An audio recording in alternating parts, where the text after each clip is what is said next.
I don't know. Jada though, making it.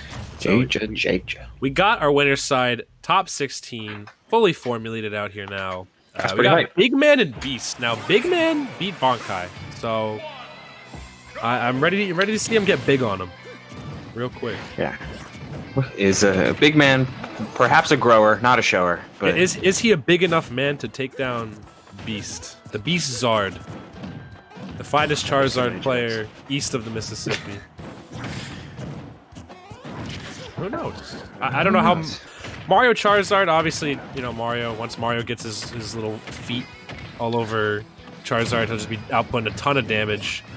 But if there's one thing I know about Beast Zard is that oh my god, it can take stocks away immediately. My man has the my man is oozing cheese from every pore in his gameplay because his conversions are so stuffed crust, baby. They're insane.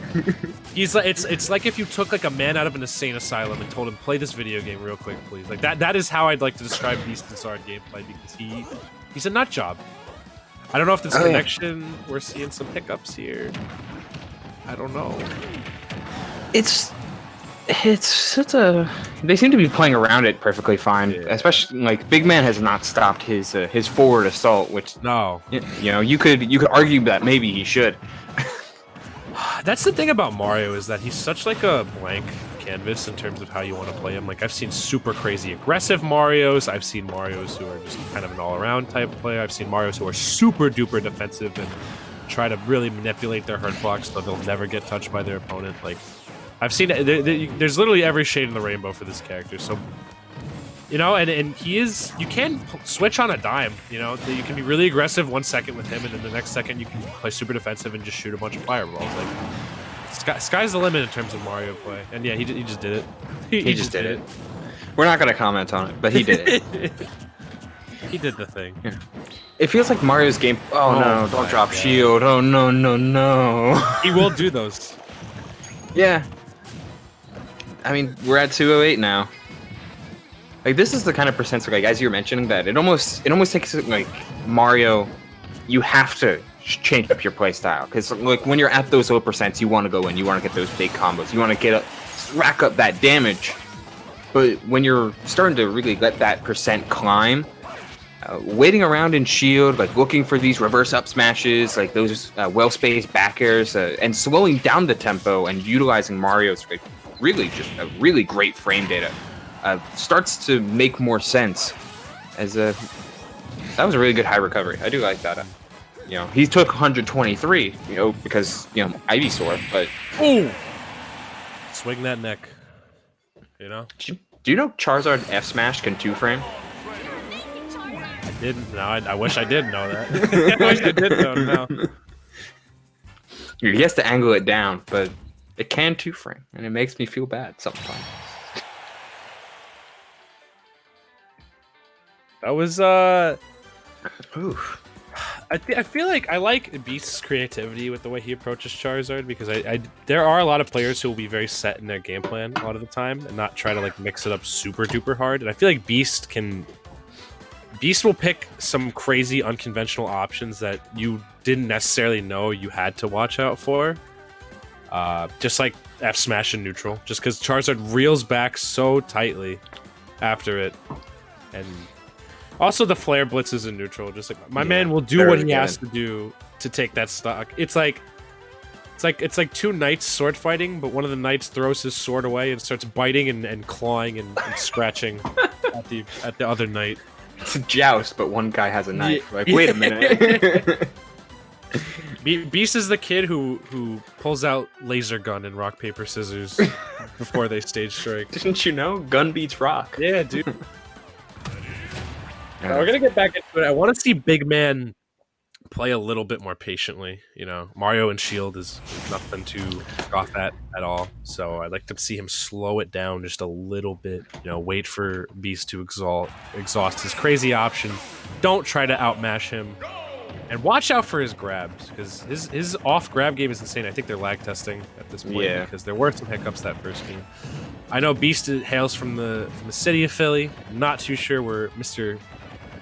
Gigantic Man, Mr. Enormous Male is from. Humongous. Yeah, I mean, just based on his tag alone, it seems like he's been playing using Shadows to Lyrica, using her at her location. So, that's probably a good sign for good internet. Streamer, classic e-girl internet. Classic e-girl internet. I'm gonna check where getting right into it. Where is this dude from? We'll find out. All right, Big Man. Okay, it seems like Big Man is learning from his mistakes, and 67% in the blink of an eye. So Big Man is from New York, New York. So my man is a city slicker. So the connection shouldn't be too bad, honestly, because Tri-State has pretty good connection with Tri-State typically. Oh my. That would have been an insane reset. Yeah. Like, it's a bunch of these wild cards that Beast will pull out, and it feels like he's got a new one every set, or he'll reuse one of his old ones when you least expect it. Like, we've talked about the raw flare blitz, but his awareness in advantage is something that makes Beast so terrifying. Yeah, exactly. Like, he'll really punish you for picking the wrong tool with some. Like, my man has so many cards up his sleeve, it's ridiculous, and he will make you feel like an idiot for pressing the wrong button with just giant unorthodox hits. Also, just the way he moves with Zard too, it's insane. Like the way I feel like no other Zard moves like Beast Charizard does. He just knows Charizard inside and out, I feel like, in terms of movement and hitbox and hurtbox manipulating. He doesn't have a jump. Just making it back. Right. Like, it's to associate it with Pokemon, which is kind of... It is always nice when you can associate the character with their series, but like every other Charizard, like they're using basic set. Like they're running, Protect, Flamethrower, or maybe like Blast Burn. They're using like bread and butter kind of Charizard stuff. Beast Charizard, you know what? I'm gonna put on this tech option just in case. Yeah. He pulls it out. And he's just so good at managing Zard's resources too, like the multiple jumps, knowing what to do out of shield, knowing how to use Charizard's tail to his advantage. Like, if you do not feel even slightly confident against Pokemon Trainer or Charizard in that manner, who is, in my opinion, the scariest Pokemon to fight, because I feel like he's the weakest in a lot of Pokemon Trainers' arsenals. Whereas here, Beast's Charizard is the strongest Mon in his arsenal. So yeah, he leads off. He leads off slow, at least offline. He hasn't been playing his Squirtle at all.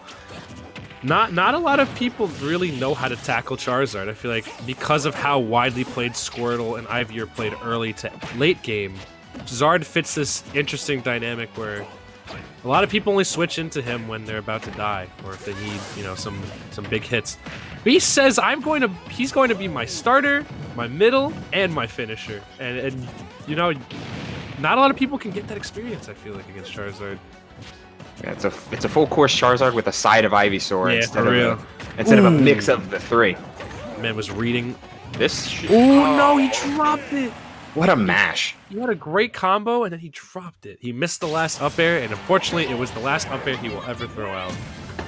It's insane that Beast is never trying to pick a defensive option. Yeah, no. I'm mashing up B out of this. Again, armor. It does have armor, and that is really potent. But like, there was no hesitation on like, maybe I should try an air dodge and try and do that. It's like, no. If you don't kill me, I'm killing you. This is the deal. Shake. I think you're absolutely right about that. Like, we just never see Beast on the defensive ever, because my man is so confident in how he's been handling his advantage. Like, even if he gets completely walled for a stock, he will not falter or get scared, because I think he realizes that he's very confident in that he will be able to erase your stock before you erase his a lot of the time. That's almost, I feel like, the statement he's trying to make here. Regardless, though, that is going to be a pretty hefty 2-0 right there for Beast, locking him into our first slot of Winner's Side Top 8 here at DNA Season 8, Week 6. I don't know.